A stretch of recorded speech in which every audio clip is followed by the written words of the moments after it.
केंद्रीय मंत्रिमंडल में मेरे सहयोगी श्री नितिन गडकरी जी, गुजरात के मुख्यमंत्री श्री विजय जी, ऑटो इंडस्ट्री से जुड़े सभी स्टेक होल्डर्स, सभी ओईएम एसोसिएशन, मेटल और स्क्रैपिंग इंडस्ट्री के सभी मेंबर्स, देवियों और सज्जनों, 75वें स्वतंत्रता दिवस से पहले आज का ये कार्यक्रम आत्मनिर्भर भारत के बड़े लक्ष्यों को सिद्ध करने की दिशा में एक और अहम कदम है। आज देश national automobile scrappage policy launch कर रहा है। ये पॉलिसी नए भारत की मोबिलिटी को, ऑटो सेक्टर को नई पहचान देने वाली है। देश में व्हीकल पॉपुलेशन के मॉडर्नाइजेशन को,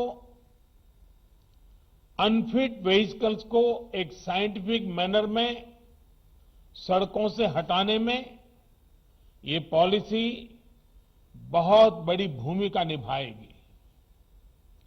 देश के करीब करीब हर नागरिक, हर इंडस्ट्री, हर क्षेत्र पर इससे सकारात्मक परिवर्तन आएगा। साथियों, आप सभी जानते हैं कि देश की अर्थव्यवस्था के लिए मोबिलिटी कितना बड़ा फैक्टर है।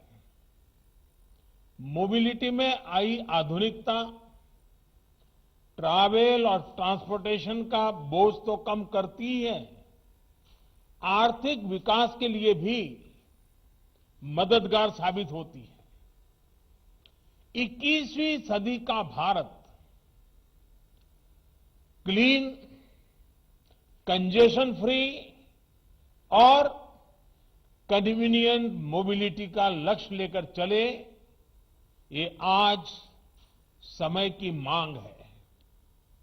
और इसलिए सरकार द्वारा आज का ये कदम उठाया गया है और इसमें इंडस्ट्री के आप सभी दिग्गजों की, आप सभी स्टेक होल्डर्स की बहुत बड़ी भूमिका है। साथियों, नई scrapping policy waste to wealth, कचरे से कंचन के अभियान की, सर्कुलर इकोनॉमी की एक अहम कड़ी है। ये पॉलिसी देश के शहरों से प्रदूषण कम करने और पर्यावरण की सुरक्षा के साथ तेज विकास की हमारी कमिटमेंट को भी दर्शाती है। रीयूज, रिसाइकल और रिकवरी के सिद्धांत पर चलते हुए ये पॉलिसी ऑटो सेक्टर में, मेटल सेक्टर में देश की आत्मनिर्भरता को भी नई ऊर्जा देगी। इतना ही नहीं, ये पॉलिसी देश में 10,000 करोड़ रुपए से अधिक का नया निवेश लाएगी और हजारों रोजगार का निर्माण करेगी। साथियों, आज जो प्रोग्राम हमने लॉन्च किया है, उसकी टाइमिंग अपने आप में बहुत विशेष है। हम आजादी के 75वें वर्ष में प्रवेश करने वाले हैं। यहां से देश के लिए अगले 25 वर्ष बहुत महत्वपूर्ण है। इन आने वाले 25 साल में हमारे कामकाज के तरीका, हमारे रोजमर्रा के जीवन, हमारे व्यापार कारोबार में अनेक अनेक परिवर्तन होने वाले हैं, होंगे ही।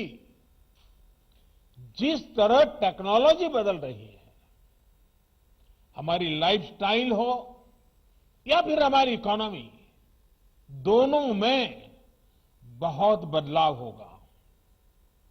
इस परिवर्तन के बीच हमारे पर्यावरण, हमारी जमीन, हमारे संसाधन, हमारे रॉ मटेरियल, इन सभी की रक्षा भी उतनी ही जरूरी है।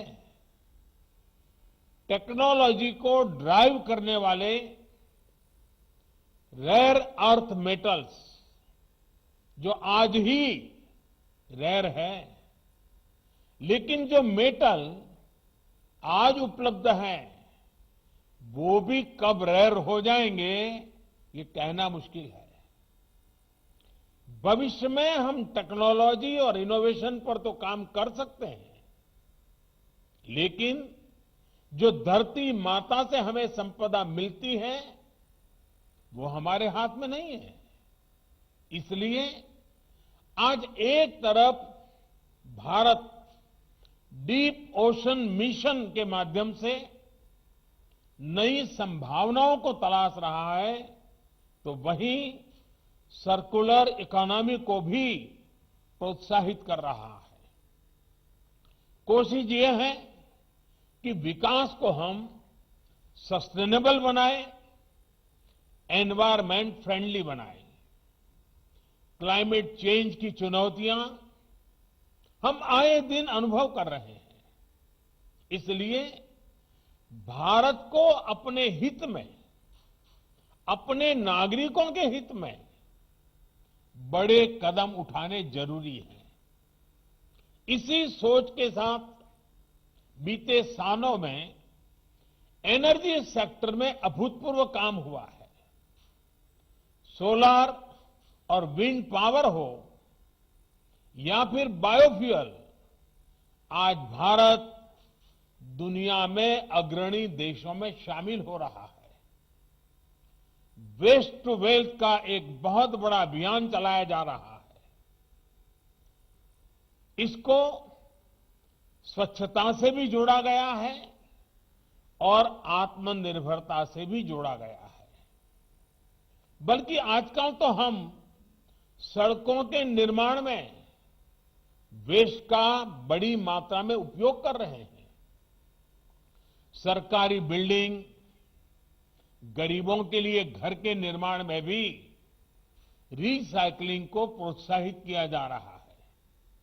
साथियों, ऐसे ही अनेक प्रयासों में आज ऑटोमोबाइल सेक्टर का नाम भी जुड़ गया है। इस पॉलिसी से सामान्य परिवारों को हर प्रकार से बहुत लाभ होगा। सबसे पहला लाभ तो ये होगा कि पुरानी गाड़ी को स्क्रैप करने पर एक सर्टिफिकेट मिलेगा। ये सर्टिफिकेट जिसके पास होगा उसे नई गाड़ी की खरीद पर रजिस्ट्रेशन के लिए कोई पैसा नहीं देना होगा। इसके साथ ही उसे रोड टैक्स में भी कुछ छूट दी जाएगी। दूसरा लाभ ये होगा कि पुरानी गाड़ी की maintenance cost, repair cost, fuel efficiency, इसमें भी बचत होगी। तीसरा लाभ सीधा जीवन से जुड़ा है। पुरानी गाड़ियां, पुरानी टेक्नोलॉजी के कारण रोड एक्सीडेंट का खतरा बहुत अधिक रहता है, उससे मुक्ति मिलेगी। Welcome back. તો પીએમ મોદી નવી સ્ક્રેપિંગ પોલિસી ઉપર વાત કરી રહ્યા છે, સાંભળીશું। प्रोडक्टिव नहीं है, एनर्जी रिकवरी ना के बराबर है। हाई स्ट्रेंथ स्टील एलॉयज की पूरी वैल्यू नहीं निकल पाती और जो कीमती मेटल है उनकी रिकवरी भी नहीं हो पाती। अब जब एक साइंटिफिक टेक्नोलॉजी आधारित स्क्रैपिंग होगी तो हम रेयर अर्थ मेटल्स को भी रिकवर कर पाएंगे। साथियों, आत्मनिर्भर भारत को गति देने के लिए भारत में इंडस्ट्री को सस्टेनेबल और प्रोडक्टिव बनाने के लिए निरंतर कदम उठाए जा रहे हैं।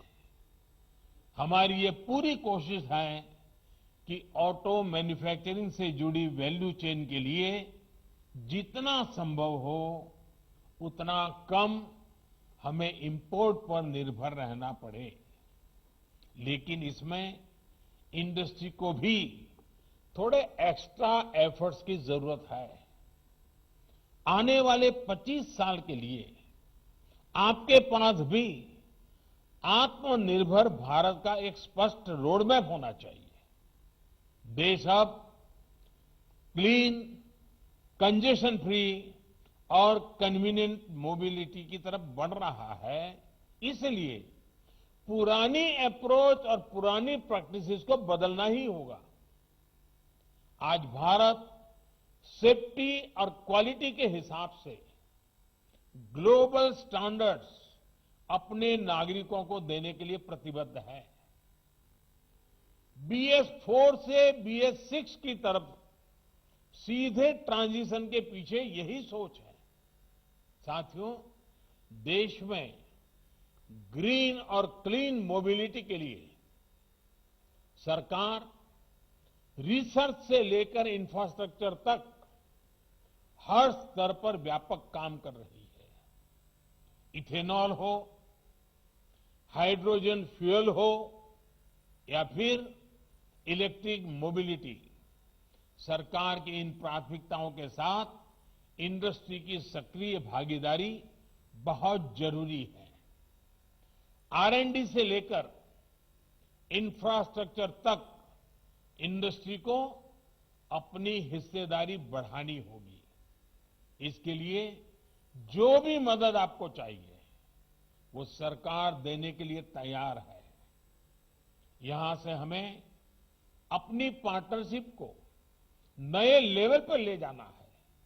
मुझे विश्वास है कि ये नया प्रोग्राम देशवासियों में भी और ऑटो सेक्टर में भी एक नई ऊर्जा भरेगा, नई गति लाएगा और नए विश्वास का संचार भी करेगा। आज के इस महत्वपूर्ण अवसर को मैं नहीं मानता हूं कि उद्योग जगत के लोग जाने देंगे। मैं नहीं मानता हूं कि पुरानी गाड़ियों को ढोने वाले लोग इस अवसर को जाने देंगे। ये अपने आप में एक बहुत बड़ा परिवर्तन का विश्वास लेकर के आई हुई ये व्यवस्था है। आज गुजरात में इस कार्यक्रम को लॉन्च किया गया है, इस पॉलिसी को लॉन्च किया गया है। और गुजरात का तो वैसे भी और हमारे देश में भी सर्कुलर इकोनॉमी शब्द नया आया होगा, लेकिन हम लोग तो जानते हैं कि अगर कपड़े पुराने होते हैं तो हमारे घरों में दादी माँ उसमें से ओढ़ने के लिए रजाई बना देती है। फिर रजाई भी पूरी हो जाती है, पुरानी हो जाती है, तो उसको भी फाड़ तोड़ करके कचरा पोता के लिए उसका उपयोग करते हैं। यानी रिसाइकलिंग क्या कहते हैं, सर्कुलर इकोनॉमी क्या कहते हैं, वो भारत के जीवन में नई नहीं है। हमें बस वैज्ञानिक तरीके से इसको आगे बढ़ाना है और वैज्ञानिक तरीके से आगे बढ़ाएंगे तो मुझे विश्वास है कि कचरे में से कंचन बनाने के इस अभियान में हर कोई शरीक होगा और हम भी और नई नई चीजें आविष्कार करने की दिशा में सफल होंगे। मैं फिर एक बार आप सबको बहुत बहुत शुभकामनाएं देता हूं। बहुत बहुत धन्यवाद।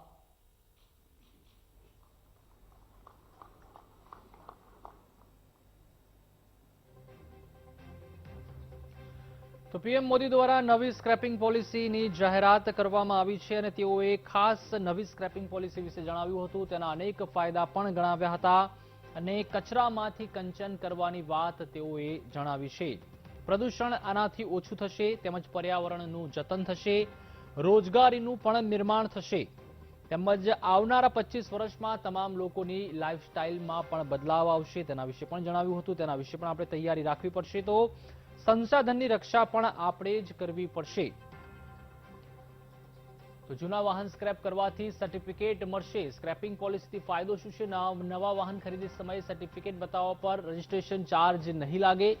તો સ્ક્રેપ પોલિસીથી પ્રદૂષણમાં પણ ખૂબ જ ઘટાડો થશે. 1 ઓક્ટોબર 2021થી તે અમલી બનવાની છે. સ્ક્રેપિંગ નીતિથી 10,000 કરોડનું રોકાણ પણ થશે, જેનાથી રોજગારીનું પણ નિર્માણ થશે. સર્ટિફિકેટવાળા વ્યક્તિને રોડ ટેક્સમાં પણ મુક્તિ આપવામાં આવશે. તો ભાવનગરના અલંગમાં પહેલો સ્ક્રેપ પ્લાન્ટની સ્થાપના કરવામાં આવશે. ઇકોનોમી અને લાઇફસ્ટાઇલમાં પણ બદલાવ આવવાનો છે. જૂના વાહન સ્ક્રેપ કરવાથી સર્ટિફિકેટ મળશે અને 1 ઓક્ટોબર 2021થી નવી પોલિસી અમલી બનશે. ગત કેટલાક વર્ષોમાં એનર્જી સેક્ટરમાં અભૂતપૂર્વ કામો થયા છે તેવું પણ પીએમએ જણાવ્યું હતું. આજે સોલારમાં ભારત વિશ્વના અગ્રણી દેશોમાં સામેલ થઈ ગયો છે.